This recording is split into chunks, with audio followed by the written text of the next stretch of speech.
प्रेरणास्पद कथाएं YouTube channel पर मैं धनंजय जैन आप सभी का हार्दिक अभिवादन करता हूं। दोस्तों, एक राजा अपने सिंहासन के ऊपर विचार मग्न बैठा हुआ था और उपाय सोच रहा था कि मैं अपनी इस मृत्यु को कैसे टालूं, क्योंकि एक उच्च कोटि के पहुंचे हुए संत महात्मा ने एक दिन पहले ही कहा था कि राजन, एक फणीधर जहरीला नाग तुम्हें 2 दिन के बाद डसने वाला है, जब तुम अपनी सुख शैया के ऊपर सोते रहोगे और उसके कारण से तुम्हारी मृत्यु सुनिश्चित है, अटल है, उसको कोई टाल नहीं सकता। भविष्यवेत्ता संत महात्मा की बात को सुनकर राजा चिंताग्रस्त था। सिंहासन पर बैठे बैठे वही सब कुछ सोच रहा था कि मैं अब कैसे बच सकूं।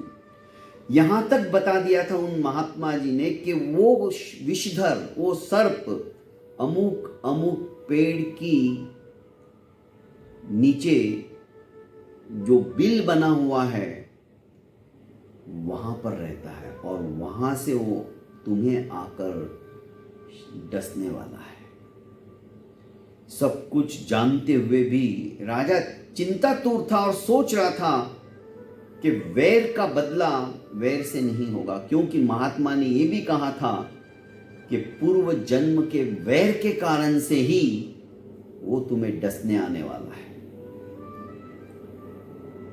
राजा सोचने लगा कि यह जन्म जन्मांतरों तक यह वैर का बंध चलता ही रहेगा, पर मैं अब मनुष्य जन्म में हूं। वैर का बदला भी यदि मैं क्षमा से दूं, पर कैसे?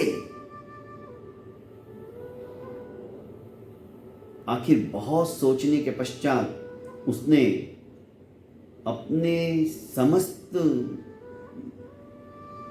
सभासदों को आमंत्रित किया और कहा कि कल मेरी मृत्यु सुनिश्चित है, और पहरेदारों से भी सख्त हिदायत दी कि जो सांप इस रास्ते से आने वाला है महल में, उसे देखने के बाद भी तुम मारोगे नहीं, उसके ऊपर प्रहार नहीं करोगे, अपितु जो पेड़ महात्मा ने बताया है उस पेड़ से लेकर जो जो रास्ता अपने महल तक आता है उस रास्ते पर फूलों की पाखुड़ियां निकालकर बिछा दो, जगह जगह सुगंधित द्रव्य छिड़क दो और केशर कस्तूरी डाले हुए ऐसे दूध के रत्न जटित कटोरे भरकर रख दो, यहां तक जहां तक मेरा सुख शैया है, मेरा पलंग है। आदेश की पालना हुई। जैसे ही निर्धारित समय पर यह फणीधर अपने बिल में से निकलता है, सुगंधित उस वातावरण को देखकर ही मदमस्त हो जाता है।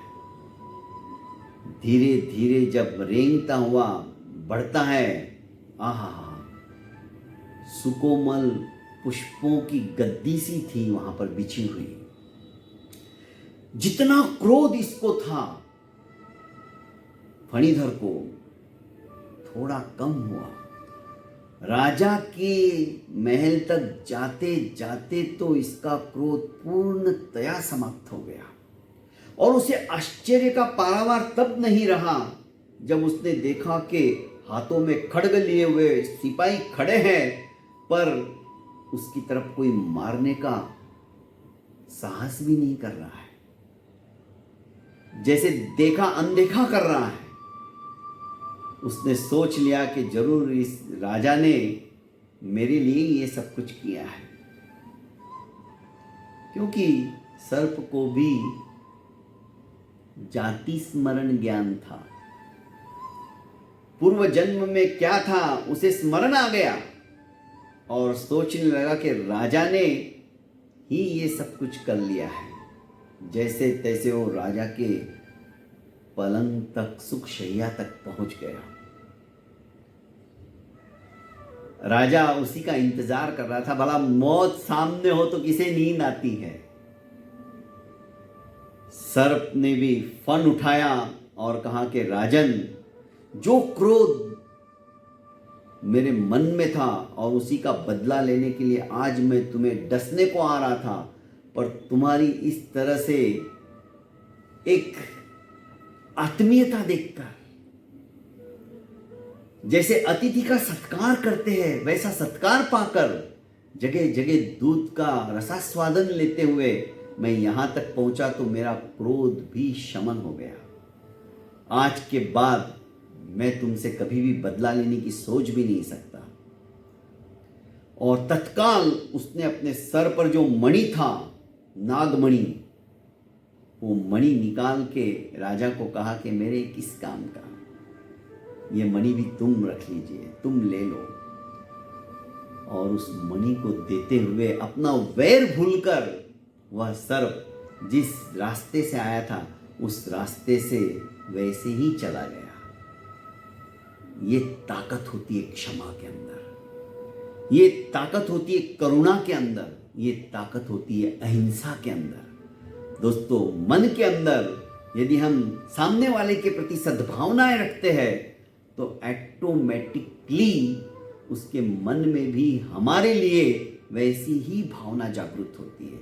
इसीलिए कहता हूं दोस्तों कि हर एक के साथ प्रेम का व्यवहार, स्नेह का व्यवहार, अपनत्व का व्यवहार, अपनेपन का व्यवहार जब हम करते हैं तो वैसा ही व्यवहार सामने वाला हमारे साथ करता है। इसीलिए कहता हूं दोस्तों कि ज़्यादा से ज़्यादा प्रेम बढ़ाइए, स्नेह बढ़ाइए। किसी को भी कटु वचन अपने मुंह से मत कहिए, किसी के हृदय को आघात पहुंचे ऐसा काम भी मत कीजिए। मनसा, वाचा और कर्मणा, आप अपने अंतर मन से सबको प्रेम का, स्नेह का वह अमृत पिलाते रहिए। आपके जीवन में भी यही सब कुछ होता चला जाएगा जिसकी आप कल्पना भी नहीं कर सकते। बहुत बहुत धन्यवाद दोस्तों। अभी तक आपने मेरे इस YouTube चैनल को लाइक एवं सब्सक्राइब नहीं किया है तो कर लीजिए, और प्रतिदिन ऐसी ही छोटी छोटी प्रेरणास्पद कहानियाँ मेरे से आप सुनते रहिए। और हाँ, कमेंट बॉक्स के अंदर अपना अभिमत जरूर दीजिए जिससे कि मुझे प्रोत्साहन मिले और मैं प्रतिदिन कुछ ना कुछ नया आपके सामने प्रस्तुत करता चला जाऊँ। बहुत बहुत धन्यवाद।